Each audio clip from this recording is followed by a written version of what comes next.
A Haitian oligarch arrested by American ICE agents for financing gangs. A former Ukrainian organized crime cop found dead in a swimming pool in Spain under mysterious circumstances. All of that and much more in this week's edition of Organized Crime News Weekly.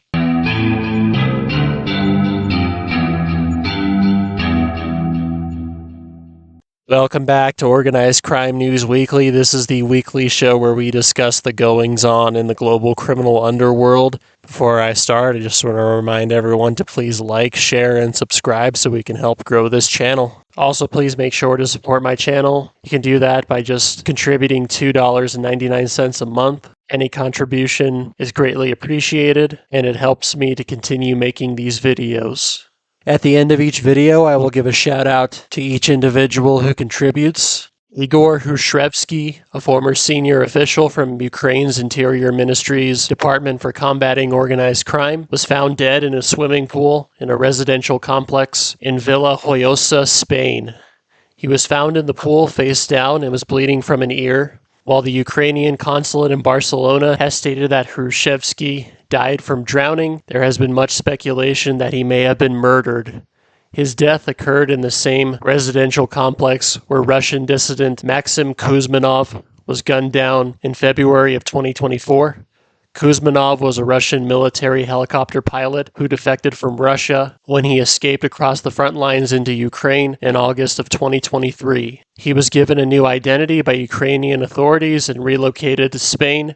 However, he was soon discovered by Russian authorities, and it is thought that he was shot dead by men working on behalf of Russian intelligence. At this time, not much is known about Igor Husevski, except that he held high positions in the anti-organized crime units in the Cherkasy and Kirovohrad oblasts in the early 1990s in Ukraine. Obviously, the fact that he was found dead in the same complex that Maxim Kuzminov was killed raises suspicions, especially considering his ties to fighting organized crime in Ukraine. Spain has, for many years, been a hotspot for organized crime groups from around the world to congregate, especially groups from Eastern Europe. It's unknown exactly why the Kremlin would want to take him out, but the Kremlin obviously has well-documented links with organized crime groups. And the Kremlin's MO has long been to wipe out opponents, making their deaths appear to be from natural causes. We'll probably never know the true circumstances of Igor Husevski's death, despite the Ukrainian consulate stating that it was nothing more than a drowning. This is interesting considering that Husevski formerly combated organized crime in Ukraine, and to me it would not be surprising if there was more murky details surrounding his death that we will potentially never know. Violence has been plaguing the Ecuadorian province of Manabí this past week as part of the war between Ecuador's two largest gangs, Los Choneros and Los Lobos, and this past 3 days has seen 20 people left dead. This recent spat of violence is said to have been ignited by the July 16th murder of Los Lobos leader Flavio Leonardo Briones Chiquito, also known as Mexicano, who was shot dead along with his wife and 2 bodyguards as they were traveling through the city of Manta in armored cars. Mexicano was responsible for smuggling shipments of cocaine into Ecuador before shipping the cocaine on speedboats to Central and North America. The attack against him was carried out with military precision, and they were shot dead with high-powered rifles. One of the trucks used in the attack was found later that day burned out with military uniforms inside. The same day that Mexicano was killed saw an attack on a nightclub in the city of Jaramillo that saw 5 people killed. Left at the scene of the crime was a pamphlet claiming responsibility for the attack, signed by Los Pepes, a group allied with Los Lobos. The next day saw 6 more people killed in a shooting that has been linked to the shooting at the nightclub from the previous day. That same day also saw a police corporal and prison guard gunned down. And on July 18th, the Ecuadorian Armed Forces deployed a contingent of 2,000 soldiers to Manabí. The province of Manabí has already seen more than 260 murders so far this year, and this violence comes the same week that the leader of Los Choneros, Jose Adolfo Macias Villamar, or Fito, was extradited to the United States after having been captured in Manta on June 25th. On Monday, Fito pleaded not guilty in a New York courtroom to a 7-count indictment that includes charges of cocaine and arms trafficking. So the extradition of Fito to the United States has not slowed the level of violence occurring between drug gangs in Ecuador. Violence only continues to escalate, and surely Fito's departure from the scene will lead to a mass scramble to fill his vacuum. The violence in Ecuador continues to spiral as it increasingly grows to be an ever more important component of the international cocaine trade. And this past week was just a perfect illustration of the violence that has been plaguing the country the past year and a half since the Ecuadorian government declared a state of emergency.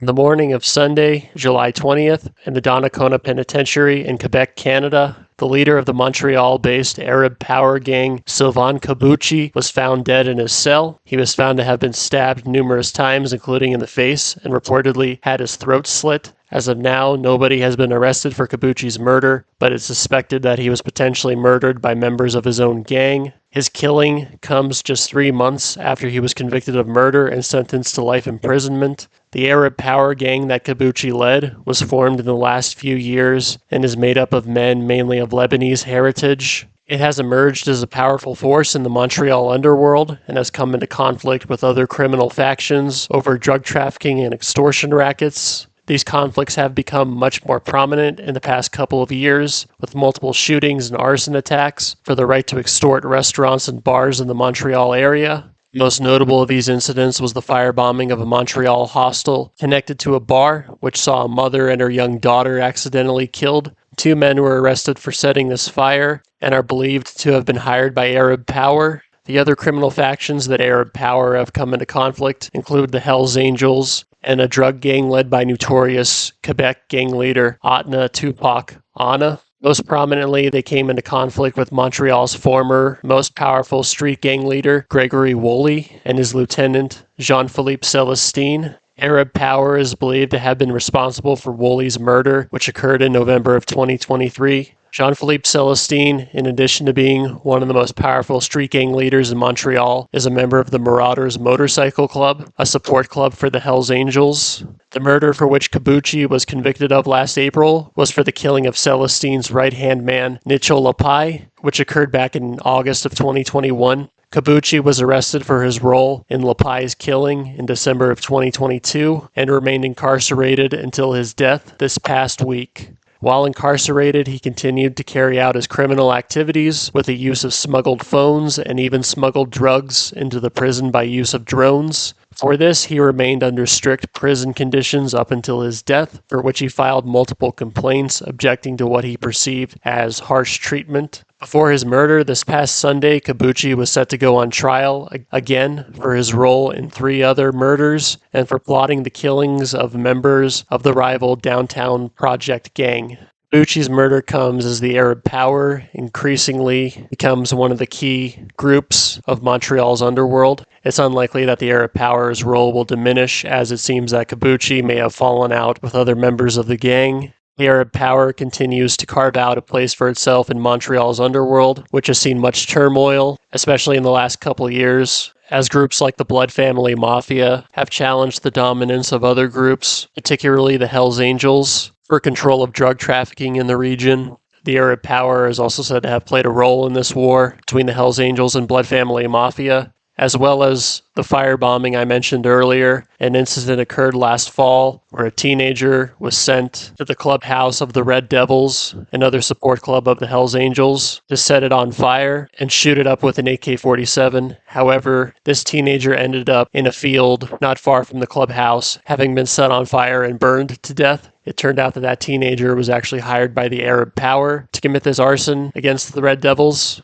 But the Arab Power increasingly makes its presence known in the Montreal underworld, and the murder of its former leader Kabuchi only seems to confirm the group's increasing bloodlust and desire for dominance. On June 17th, U.S. Immigration and Customs Enforcement, or more commonly known as ICE, arrested Haitian businessman and oligarch Pierre Reginald Boulos at his home in Palm Beach, Florida. Boulos is accused of financing Vive Ensemble, a coalition of Haitian gangs led by infamous Haitian gang leader Jimmy Barbecue Cherizier, and includes powerful gangs such as the G9 and G-Pep gangs. Vive Ensemble was formed in February 2024 by Cherizier, a former Haitian police officer, in an effort to fight the government and overthrow then acting Prime Minister Ariel Henry, who ultimately resigned in April of that year. Since then, the group has launched multiple attacks on prisons, airports, and hospitals, and has carried out numerous massacres against the Haitian population, which has seen thousands killed and thousands more displaced, with many fleeing to the United States.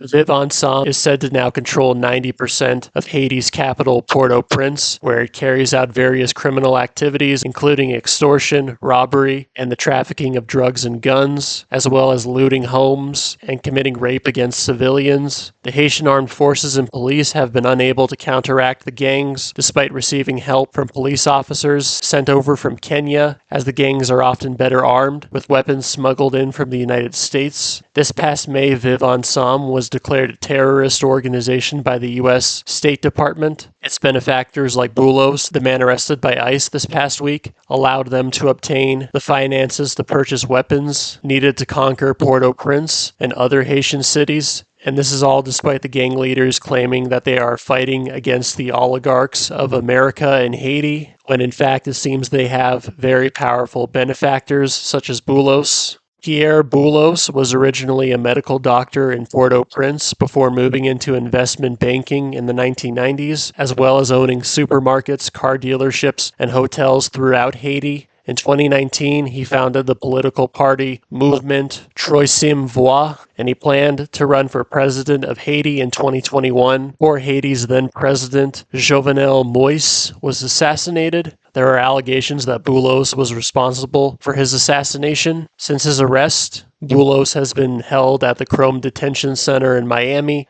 As well as his gang ties, he is facing charges of immigration fraud, as he allegedly omitted key info from his green card application. Haitian gangs have long been rumored to be backed by powerful so-called oligarchs like Pierre Boulos, and these oligarchs finance the gangs mainly for their own political power, and they remain behind the scenes as they are willing to let the gangs carry out mass destruction in order to obtain these goals. Haitian politicians and businessmen have long used gangs for their own political ends. So it's not surprising that a wealthy and powerful Haitian like Pierre Boulos was sponsoring Viv Ensemble. It's unknown as of now if Boulos will face any serious criminal charges regarding his ties to Viv Ensemble, or if he will simply just be deported to Haiti. The situation in Haiti continues to deteriorate, more and more people being killed by the gangs every day as they consolidate their power not just over Port-au-Prince but the whole country, with America and other countries unwilling to step in and quell the issue.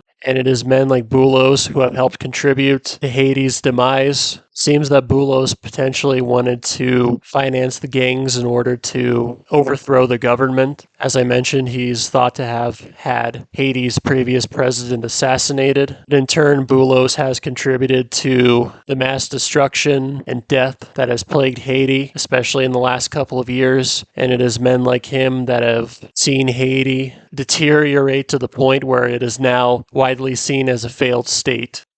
All right, that's going to do it for this week's edition of Organized Crime News Weekly. Thank you so much for tuning in. Special thanks to Julia Gates 4573 for contributing to this channel. I'll be back next week to report on more stories concerning the global criminal underworld. Thank you so much for tuning in.